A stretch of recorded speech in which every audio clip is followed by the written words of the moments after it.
আমি ডাবের পানি। আমি তোমার শরীরকে দ্রুত হাইড্রেট করি আর কোষগুলোকে সতেজ রাখি। সকালে বা শরীর ক্লান্ত লাগলে আমাকে খাওয়া সবচেয়ে ভালো। গরমে বা ঘাম হলে আমি রক্ত আর কোষের পানির ভারসাম্য ঠিক রাখতে সাহায্য করি। আমি স্নায়ু আর পেশির মধ্যে সিগন্যাল ঠিকভাবে পৌঁছাতে সাহায্য করি, তাই আমি তোমার এনার্জি আর ফোকাস ধরে রাখতে সহায়ক। ভারী খাবারের পর আমি পেটকে আরাম দিতে পারি। দুপুরের খাবারের পর অল্প পরিমাণে আমাকে খাওয়া ভালো। ডাবের পানি মানে শুধু স্বাদ নয়, ভেতর থেকে হাইড্রেশন, এনার্জি আর সতেজতার সহজ উপায়। আমি শশা। আমি আপনার শরীরকে হাইড্রেট রাখতে সাহায্য করি, বিশেষ করে রক্ত আর কোষের ভেতরে, আর আমাকে সকাল বা গরমের সময় খেলে সবচেয়ে ভালো লাগে। আমি পাকস্থলীতে ঠান্ডা ও হালকা অনুভূতি দিতে সাহায্য করি, তাই দুপুরের খাবারের আগে বা সঙ্গে খেলে হজম স্বচ্ছন্দ থাকে। আমি লিভারকে হালকা ও পরিষ্কার অনুভূতি বজায় রাখতে সাপোর্ট করি, তাই বিকেলের দিকে খেলে শরীর ফ্রেশ লাগে। আমি ত্বকের ভেতরে আর্দ্রতা ধরে রাখতে সাহায্য করি, ফলে স্কিন ফ্রেশ দেখায় আর আমাকে দিনের যে কোনো সময় কাঁচা খাওয়া যায়। আমি হৃদয় ও রক্তনালীর জন্য হালকা সাপোর্ট দিই, কারণ আমি পানি সমৃদ্ধ আর আমাকে নিয়মিত খাবারের সঙ্গে খাওয়া ভালো। আমি শরীরকে হালকা ও সতেজ রাখতে সাহায্য করি, তাই রাতে ভারী খাবারের বদলে আমাকে সালাদ হিসেবে বেছে নিতে পারেন। আমি মধু। আমি শরীরের প্রাকৃতিক এনার্জি সিস্টেমকে সাপোর্ট করি। সকালবেলা খালি পেটে নিলে আমি তোমার দিন শুরু করতে সাহায্য করি। আমি মধু। আমি শরীরের প্রাকৃতিক এনার্জি সিস্টেমকে সাপোর্ট করি, কারণ আমি সহজে ব্যবহারযোগ্য শক্তি দিই। মধু আমাদের শরীরের রোগ প্রতিরোধ ক্ষমতা বাড়ায়। সর্দি, কাশি ও গলা ব্যথা কমাতে মধু খুবই কার্যকর। সুস্থ থাকতে চাইলে নিয়মিত অল্প পরিমাণে মধু খান। প্রাকৃতিক খাবার বেছে নিন। সকালে খালি পেটে মধু খেলে হজম শক্তি ভালো হয়। ত্বক সুন্দর ও উজ্জ্বল রাখতে মধু সাহায্য করে। তবে মনে রাখতে হবে, মধু অতিরিক্ত খাওয়া ঠিক নয়। প্রতিদিন অল্প পরিমাণে মধু খাওয়াই ভালো। তোমার রক্তে কি চুলকানি ও অ্যালার্জির বিষ মিশেছে?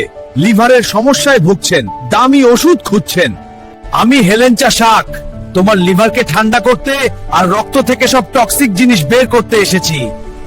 আমাকে তুমি তিতা ভেবে মুখ বাঁকালে তোমার চর্মরোগ তোমাকে ছাড়বে না, তাই আমাকে পাতে রাখো। আমি তোমার শরীরকে ঠান্ডা ও টক্ত রাখবো। আপনি কি জানেন এক মুঠো সজনে পাতা আপনার শরীরের জন্য কতটা উপকারী? সজনে পাতায় রয়েছে vitamin A, C, calcium, iron আর শক্তিশালী অ্যান্টিঅক্সিডেন্ট। রক্তশূন্যতা বা হিমোগ্লোবিন কম থাকলে উপকার দেয়। ডায়াবেটিস নিয়ন্ত্রণে রাখতে সহায়ক। লিভার পরিষ্কার রাখতে ও শরীরে টক্সিন বের করতে সাহায্য করে। ত্বক ও চুল ভালো রাখতেও সজনে পাতা দারুণ কাজ করে। সজনে পাতা ভাজি, ডাল, ভর্তা বা শুকিয়ে গুঁড়ো করে খাওয়া যায়, তাই পরিমিত মতো খাওয়াই সবচেয়ে ভালো। আমি পালং শাক। আমাকে খেলে রক্ত বাড়ে, সস্তা ও উপকারও থাকে। আজই আমাকে তোমার থালায় রাখো। দুর্বলতা দূর হয়, চোখ ও ত্বক ভালো থাকে। সস্তা আমি, কিন্তু উপকারে দামি। আমি কলমি শাক। ডায়াবেটিস নিয়ন্ত্রণে সাহায্য করি, লিভার ভালো রাখি, হজম শক্ত করি।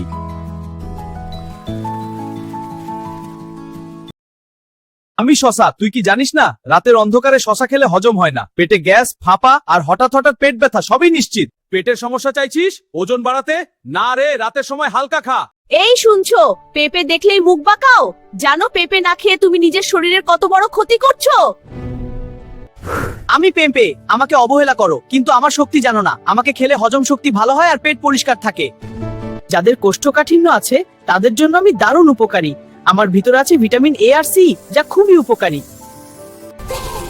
যা ত্বক সুন্দর আর চোখ ভালো রাখতে সাহায্য করে। আমি শরীরের রোগ প্রতিরোধ ক্ষমতাও বাড়াই। তবুও যদি আমাকে না খাও, তাহলে পেটের সমস্যা আর দুর্বল হজম তোমাকে ছাড়বে না। তাই আজ থেকেই অভ্যাস করো, প্রতিদিন একটু পেঁপে খাও আর শরীরকে সুস্থ রাখো। আর এমন ভিডিও দেখার জন্য আমাকে ফলো কর।